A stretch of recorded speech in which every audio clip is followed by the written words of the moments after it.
Hi, I'm Thomas Broadhead. I'm the editor of the Critical Performance Edition of the Ives Fourth Symphony, and in this video we're going to talk about the prominence indicators in the second movement, which are the letters and circles that are found throughout the score to the second movement. So let's turn to the score and check them out. Here we're looking at a page from the second movement of the full score, and here you'll see these letters and circles, C, A, F, and so on. And at first blush, they may seem like an extension of the Hauptstimme and Nebenstimme symbols, the symbols Schoenberg devised to indicate which materials were of primary and secondary importance in a passage. And the editor at G. Schirmer in the 1960s, Kurt Stone, who helped publish the 1965 score of the Ives Fourth, assumed as much. In a now famous review of the premiere, he wrote about the symbols, quote, "How concerned Ives was over questions of proper balance shows itself in the scale of prominence of the different musical components, what Schoenberg called Hauptthema, Nebenthema, etc., which he added to the usual dynamic markings, a scale that goes from A all the way down to F," unquote. Well, Ives's scale actually goes all the way down to G, not F, but Stone's point resonated, and it became the standard interpretation of these symbols for years to come. But does it really add up that way? Let's take a closer look. Here I've condensed the various dynamics and the prominence levels into this chart and grouped everything together in columns by prominence level. The first column is prominence level A, yet look, it has dynamics running from FF through PP. The second column has all the dynamics with prominence level B, and they're again playing everything from FF through MP. The third column, level C, has dynamics from FF through P, and so on for the remaining columns. So a correspondence between prominence and dynamics doesn't stand up to scrutiny. If Ives's prominence is to work the same way that Schoenberg's Hauptstimme and Nebenstimme symbols work, then you would expect that the dynamics would be unified, and you'd also expect each successive lettered group to be softer than the groups above it in the lettered sequence, with A louder than B, then C, and so on. But it doesn't work that way. So let's look at it from another angle to see if prominence corresponds with musical material. Now, here's a passage where the trumpets and the solo piano right hand are playing the same material. The trumpet 1 and 2 and the solo piano right hand upstem part are all doing dum bum bum bum bum bum bum bum like that. Yet the trumpets are at C and the piano is at A. Now, meanwhile, trumpet 3 and the solo piano right hand downstem part all have ba-ba-bum, bum, bum, ba-ba-bum, bum, bum, bum, like that. But the trumpet is at B and the solo piano is at A. So here, the same material has a different prominence indicator when it appears in different instruments. So this argues against the letters grouping together similar materials. Now let's look at what goes on in the Camptown Races section, which is played 3 times. Notice the second and third times are accompanied with repeat brackets. The first time, though, the solo piano is at D, yet the second time through, at the same dynamic, it's at A. So the material is exactly the same, the dynamics are exactly the same, yet the prominence is different depending on which time you're going through the material. So that negates both material and dynamics as being correlative with prominence. Lastly, let's look at the Battle of the Triplets section, at least that's what I call it, where you have triplets that start on the beat, then triplets that start off by an eighth, and then triplets that start off by a 16th. Now here, the instruments that belong to the same rhythmic group all share the same prominence level. Everything on the beat has prominence A, everything that's off by an eighth has prominence B, and everything that's off by 16th has prominence C. But then the dynamics within the prominence groups aren't the same. Take group C, for example. The snare drum is double forte, the triangle is forte, the trumpets are mezzo forte, and the clarinet is piano. So every instrument sharing the same prominence level is in fact playing with the same rhythmic pattern, but their dynamic levels are all different.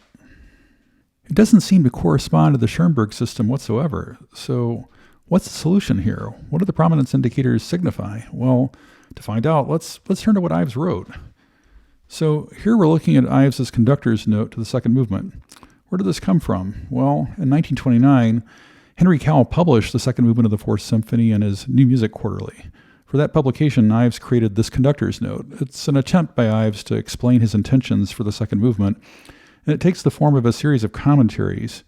Each entry is preceded by the measure or measures it glosses, and the full score is covered with asterisks that reference these entries.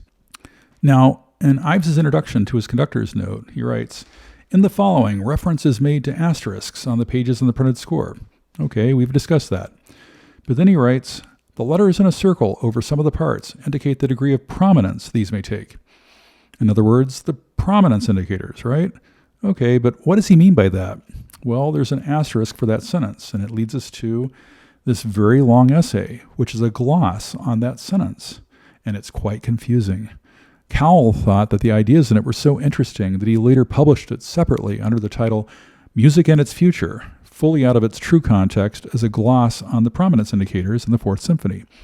Understandably, Cowell failed to grasp Ives' meaning and likely thought it was a commentary on music itself. So what does Ives say in it? Well, he writes, "To give the various parts and their intended relations is, at times, as conductors and players know, more difficult than it may seem to the casual listener. After a certain point, it is a matter which seems to pass beyond the control of any conductor or player into the field of acoustics." Now here's the money sentence.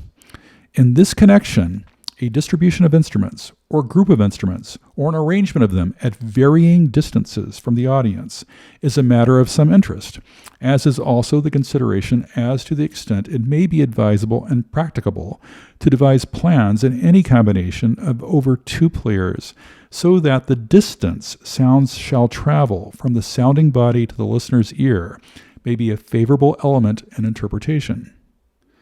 So he's talking about spatial prominence. He's talking about the quality of volume at a distance, how the aural quality of volume changes as a player's location changes relative to yours. For example, a trumpet playing pianissimo next to you is a different sounding thing than the same trumpet playing fortissimo down the street. When it's playing softly near you, the quantity of sound you receive is great, but the quality of the sound is small. But when it's playing loudly far away from you, the quantity of sound you receive is small, but the quality of the sound is still appreciably great. You can tell that the player is playing loudly.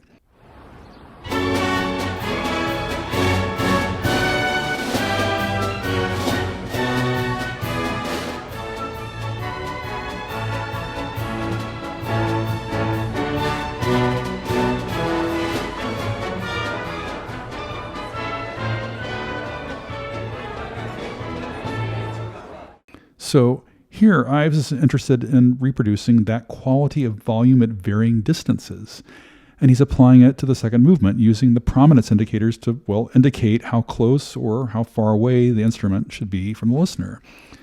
Is there a reason he chose to do this for this score? Well, yes, in fact.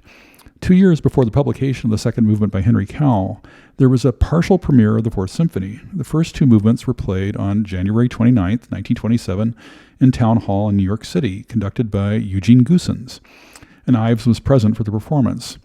Following the performance, he went back to the manuscript and added all the prominence levels, all the prominence indicators, to the score.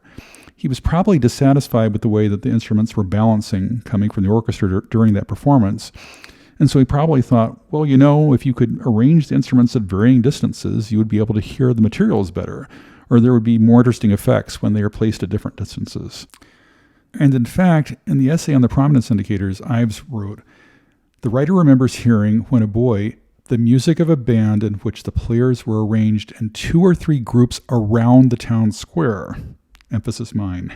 The main group in the bandstand at the center usually played the main themes, while the others, from the neighboring roofs and verandas, played the variations, refrains, etc. Now, this excerpt and others like it are quoted in the essay on the meaning of the conductor's note essay, and Ives' intentions for the prominence indicators become really clearer when you consider it. What he's getting at is something like this, where the parts marked A are closer to the audience than the parts marked B, then C, then D, then E, then F, then G. So the prominence indicators signify physical proximity or aural proximity or spatial proximity, with each level's material coming from a different distance from the audience.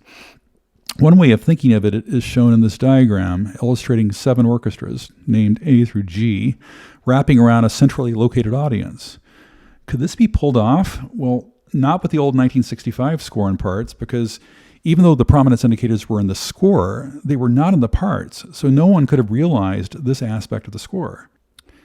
But they're provided in the parts in the new edition, so you could in fact pull this off, but it'd have to be done specially.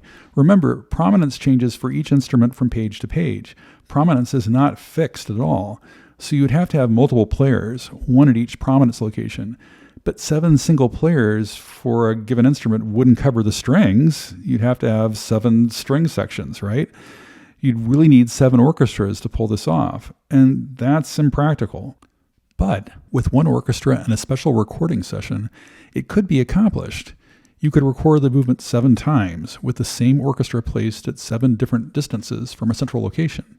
Or you could have recording equipment placed at 7 different distances from the orchestra.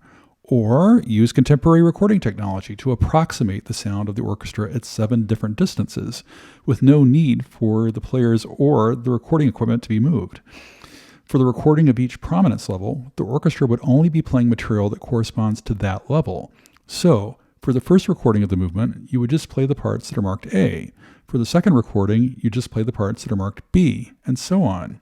So, regardless of whether the players are switching positions for each recording, or if the equipment is being moved for each recording, or if the recording technology itself is being used to approximate the distance effect, the players would simply play from parts that are specially marked for the prominence level being targeted for each recording. The conductor would listen to a master track, perhaps a recording of a recent live performance, and ensure that each recording is in sync with that recording. And then the individual recordings could be combined to approximate the effect that Ives had in mind. I explain all of this in a dedicated essay in the foreword of the score, where I go through Ives's text and his conductor's note essay. I explain how it works in the symphony to guard against misinterpretation, and as we saw, if you try to interpret the prominence indicators any other way, it just falls apart. But what does this really mean, though, for a practical performance of the movement? Well, it means you should just ignore the prominence indicators. Don't pay them any heed. They have nothing to do with what should be done with the material if you have a standard orchestra on a standard stage in a standard configuration. The prominence indicators would only be used for a very special performance where you have duplicate musicians placed at varying distances, with the sound coming from those distances in alternation throughout. So it's another fascinating aspect of the score, but it's something that in Ives's own estimation is really impractical. He addresses the impracticality and great expense of the plan in his essay, but with modern recording technology, it could be accomplished. So that challenge is right there in the score and in the new set of parts for some brave conductor and musicians to take on.